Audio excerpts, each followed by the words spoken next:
Welcome to our managerial economics session. We are going to look at the 2023 paper. So, question number one has to do with the equilibrium, demand and supply. So, the question reads, you have been given the total demand for uh, a product that consists of demand for individual 1 and individual 2. So the demand of the two equations are given below. So demand for equation 1, demand for equation 2. So you're being asked to calculate the market demand for the equation. You illustrate your answer.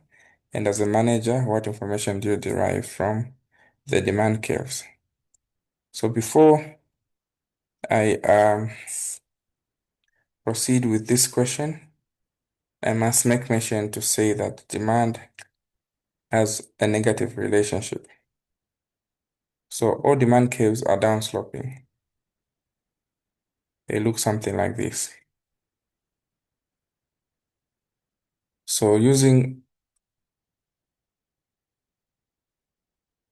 a logical way of explaining them, the demand has a law which says that the higher the price, the lower the quantity demanded. So this inverse relationship exists because the price, if it increases from P1 to P2, the quantity demanded will decrease from Q1 to Q2. So this is what the law of demand stipulates. So an increase in price would result in a decrease in quantity demanded. So all demand curves look like that. All supply curves are upsloping because they have a positive law. An increase in price will result in an increase in quantity supplied. A practical example is that of what? FRA and the millers. So if they hear that the price is good, more suppliers will come on board from Q1 to Q2. So these two will meet at a point of equilibrium where demand and supply will meet. This is what we call equilibrium point. This is what we call the equilibrium point. Okay. So we also have a theory that we need to understand, that the demand curve of different individuals makes up what we call the market demand. So the demand that we have in the market comes up from individuals like you and me.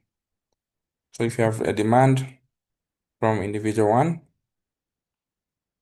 which is something like this, a demand from individual 2, which is something like this, collectively you come up with the market demand, which may look something like that. So individual demands are what make up market demands. Okay, the individual demands are what make up what we call the market demand. So I need you to follow me closely, because as we get to understand that question that we are considering, we must also have a background information.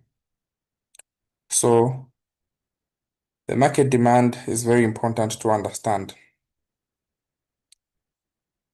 So let's go to plotting of equations. So when you add individuals 1 and individual 2, it will come up with what we call the market demand. So we're given demand for equation 1. So let me start with just an abstract demand curve. If you're given a demand curve which is equal to 100 minus 2p, to sketch this curve, we just put the letters on one side. So we're going to have q plus 2p is equal to 100. So you imagine where the intercepts are. Here there's an invisible 1. 1 into 100 is 100. 2 into 100 is 50. So this will cut the p at 50 and the q at 100. So this is how we sketch the demand equation. So help me for this individual. And demand QD is equal to 20 minus 2P. How do we sketch this equation? The letters will be on one side. We're going to have what? Q plus 2P is equal to what?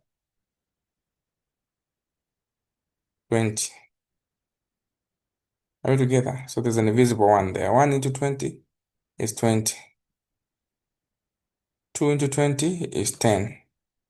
So this demand equation will be cutting, the P is always on this axis and the Q is always on the horizontal axis. So to cut the P at what? 10 and the Q at what? 20. Are we together? Yes, we can follow through. So let's try for individual number 2. QD is equal to 40 minus 5P. So what do we have?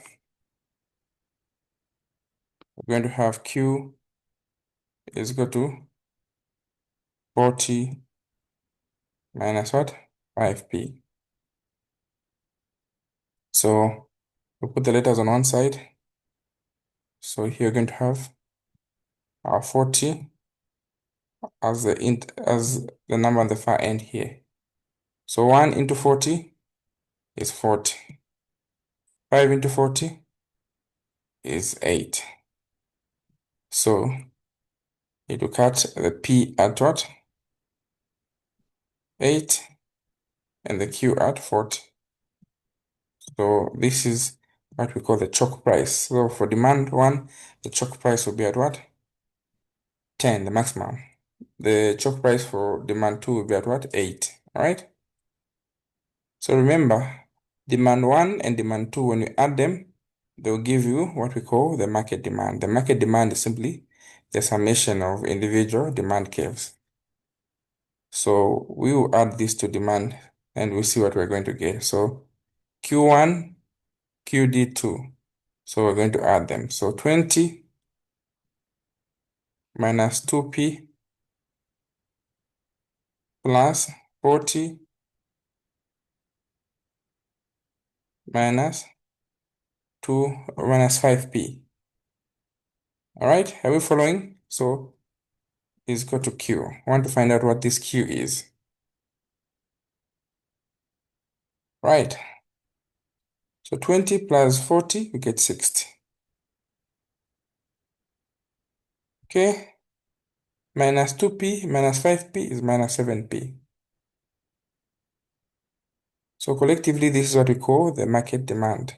So that discrimination, Q1 plus Q2 just makes what we call our market demand. It just becomes Q. Are we together?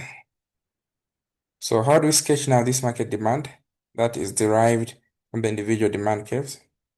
We put the letters on one side. So 60 is equal to what? Q plus 7P. So the intercepts, there's a 1 there. 1 into 60 is 60. 7 into 60, what do we get? 8 point what? Remainder 57. 8.57. So if we're going to sketch this, the choke price will be where? 8.57 at the price. Then our Q will be where? At the 60 here. So this is these individual demands, they derive this. Right.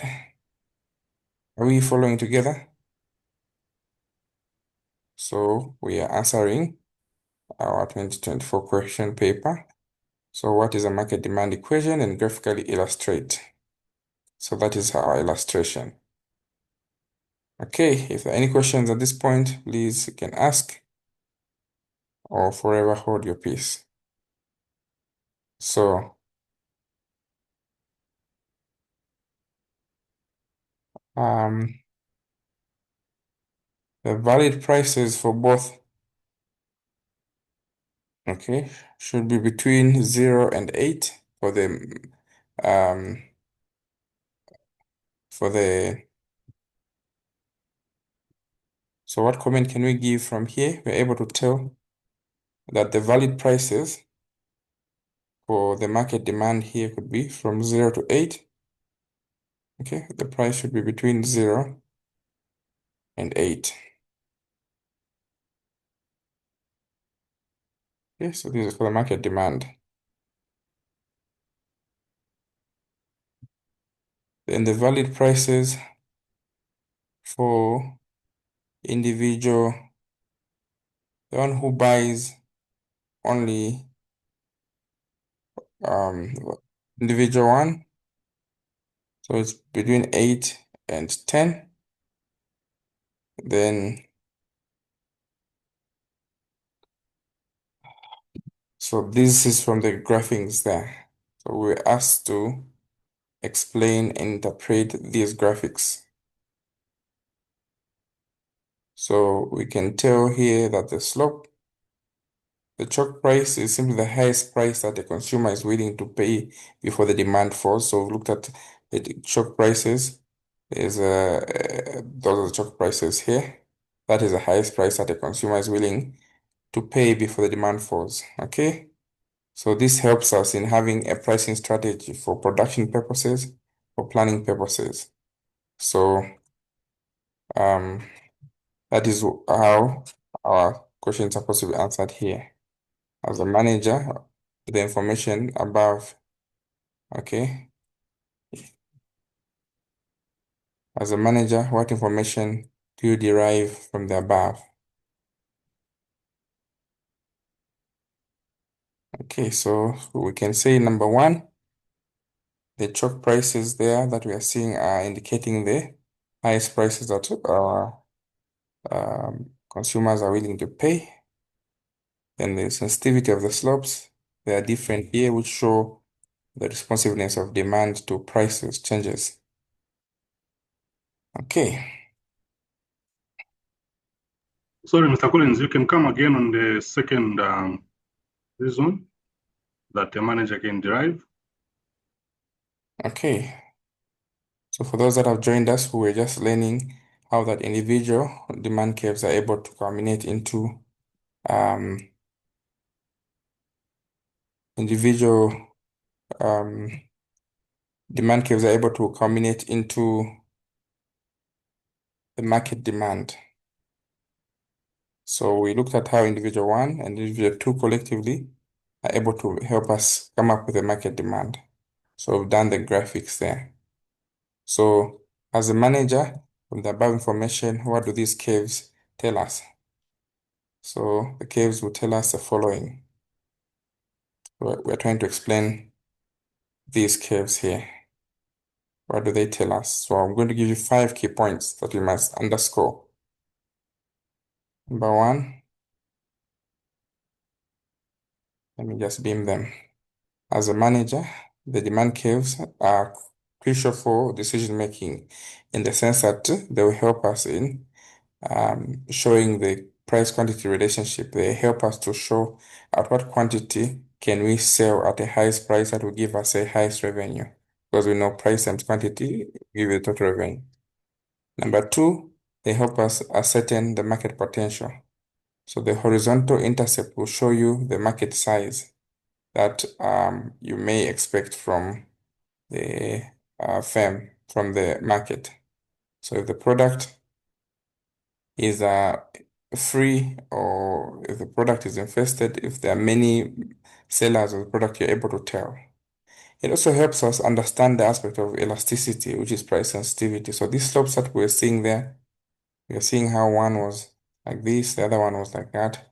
So it shows us how consumers are sensitive to any price changes. So the flatter, the more elastic, the um, this is a perfectly elastic situation. So the flatter the curve is, the more you're able to tell that you don't need to increase prices anyhow. If possible, you reduce so that you have a higher quantity demanded. Then we have also learned about the choke prices, which are the vertical intercepts, which show a price at which demand falls to zero. They indicate the absolute maximum price that the market will bear. I hope that is clear. Okay, so we go to part B. Part B of the question. Discuss and graphically illustrate the impact on quantity demanded using equilibrium as determined by both the supply and demand, holding all other factors constant, of changes of the following factors. What happens if there's an increase in income, there's an increase in the price of the substitute good, there's an increase in the price of the good, there's a decline in population, expectations of an increase in price. Okay, so I'll do justice by first taking you back to our first lesson we had um, in the determinants of demand. Okay, what are some of the factors that affect demand?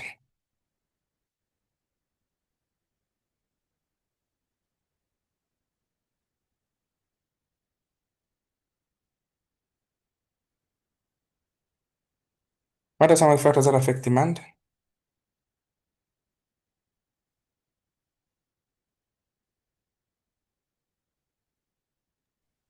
Income, Income, okay.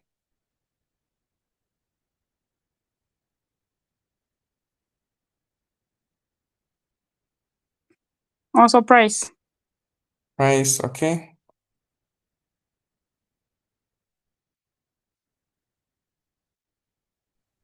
advertisements,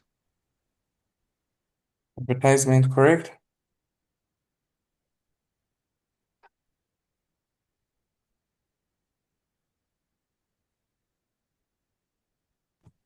Price of substitute goods as well.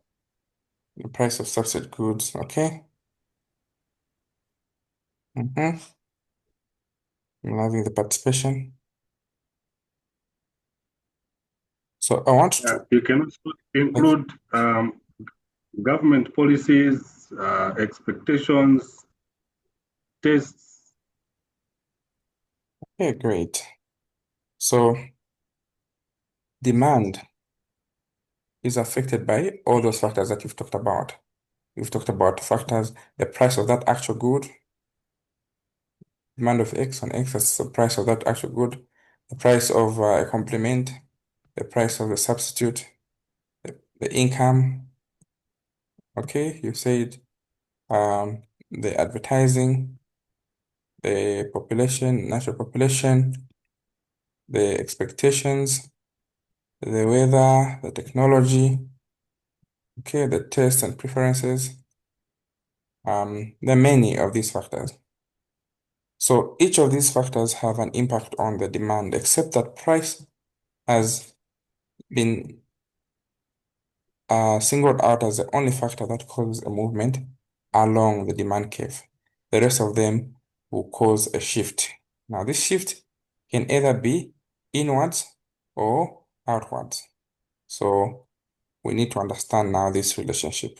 When the inward shift and an outward shift, when does that happen? Okay, so I will show graphically and then explain those key issues. So market demand is actually the total quantity of a good or service that consumers in the market are able and willing to buy at different levels of prices within a given period. We use the same ceteris paribus, holding all other things constant. So mathematical representation is what I've given you, where the quantity demanded is equal to a function of those ones. Okay, so before I proceed, are there any questions?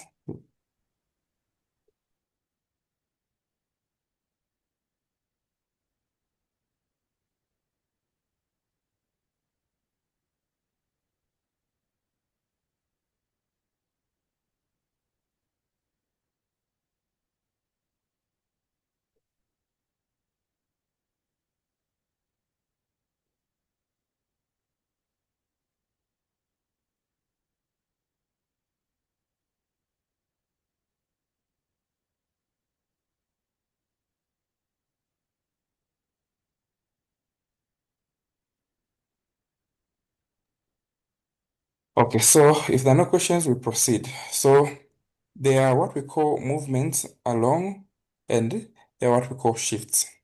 So movements along the demand curve only occur when you're dealing with what? Prices. For instance, if the price of maize will go up from 80 kwacha to 100, we obviously expect the quantity demanded to go down. So this is called a what? A movement along.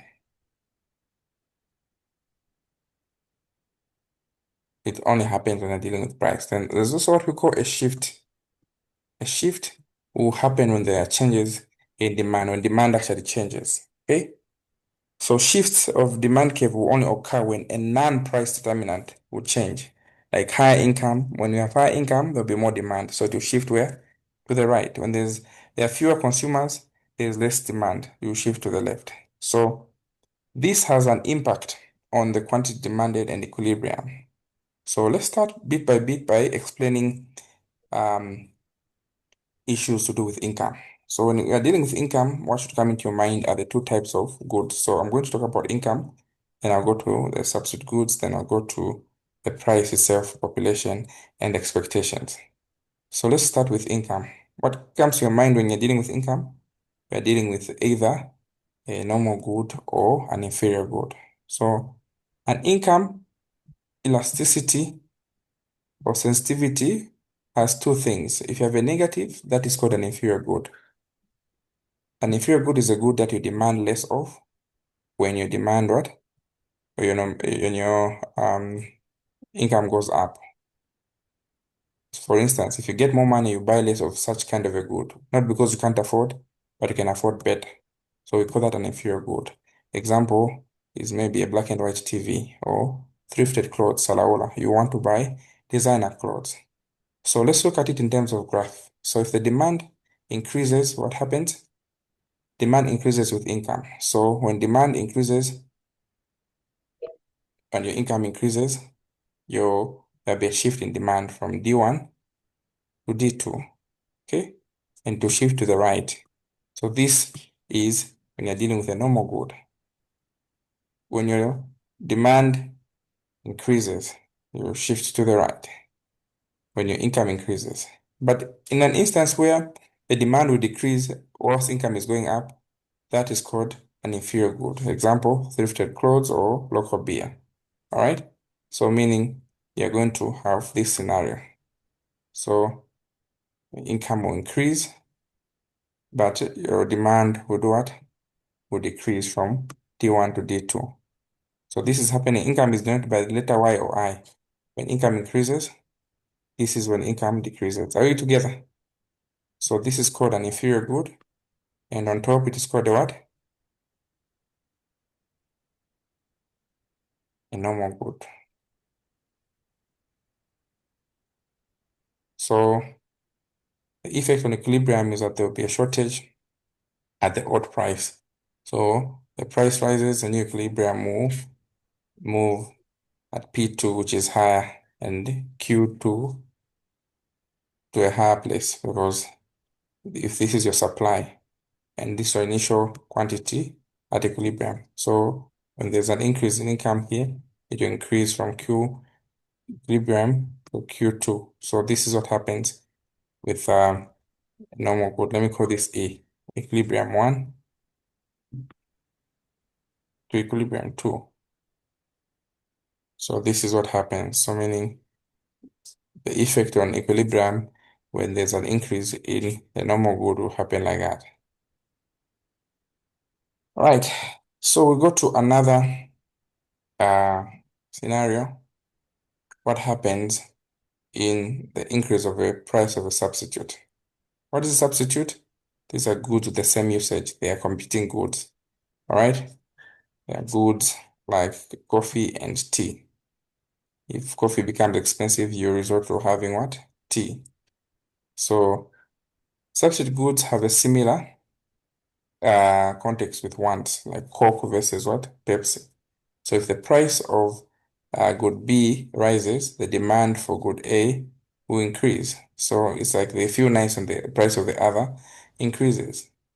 So if you hear that Shoprite has increased their price, people will shift to Pick and Pay, holding all things constant, assuming they're the only what? They're the only types of bread that we have. So what happens if there's an increase in the price of substitute?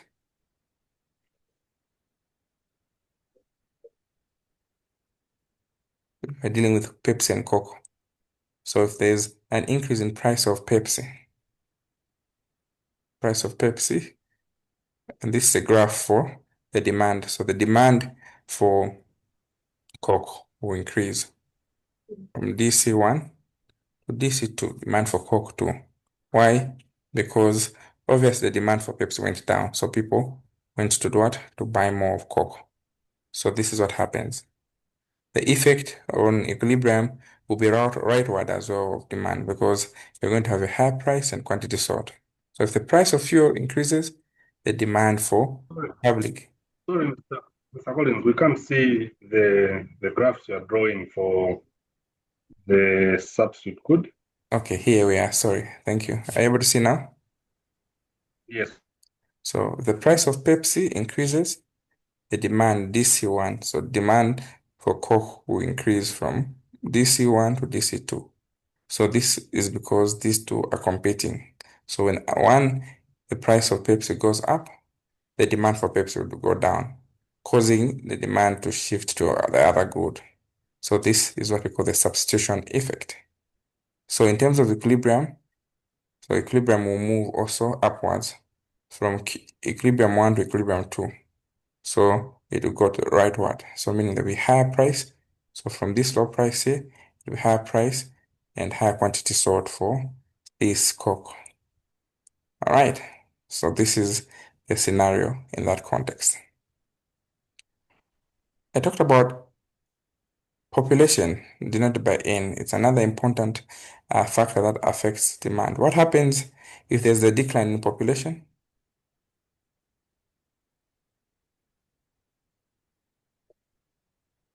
The demand of the good will go low as well. There'll be a decrease in demand. Yes, a bit decrease in demand. Okay, before I go there, I think I skipped one, right? Um, the increase in price of the good, the actual good we are dealing with. Okay, so we're dealing with what? Price in that good. We call that on price effect. What will be the effect if there be an increase in that particular price of that good in question? So according to the law, what happens? According to the law of demand, when there is an increase in price, there will Mhm. be a decrease in demand. Okay, so according to the law, as the price increases, the quantity will fall down. So will there be any shift? No. There will be a movement along. So meaning this case is, as I explained, so if the price will increase from P1 to P2, what will happen? The quantity demanded will decrease from Q1 to Q2. So this is with the law, there will be no shift. It's just a movement along the same demand curve. So the equilibrium in this case, effect will be that the price, a higher price will reduce what the demand. So the equilibrium market quantity will decrease. So an example here is that of ShopRite bread. So an increase in the prices of ShopRite bread will actually result in the number of loaves that we buy on a daily basis to go down. Are we together? Okay, so let's now explain the scenario in a decline in population. What do you think will happen?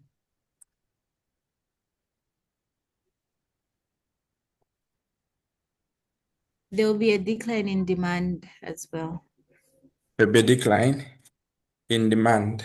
Okay, so there'll be a movement along or there'll be a shift. There will be a shift. There'll be a shift. Okay, elaborate.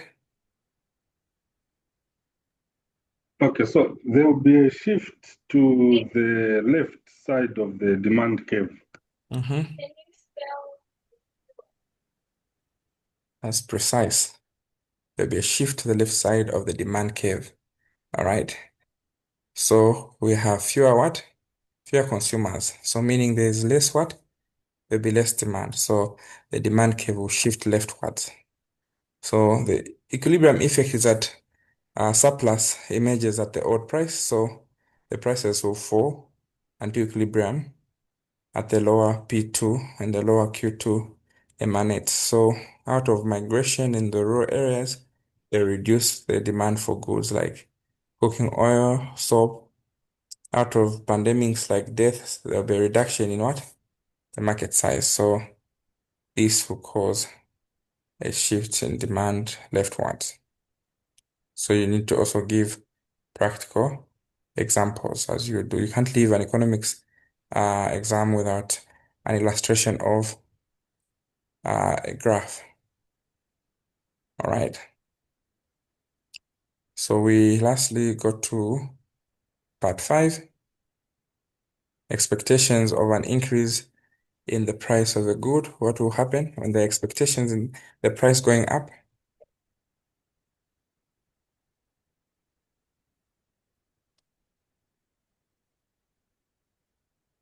Anticipated hikes in prices, what will result?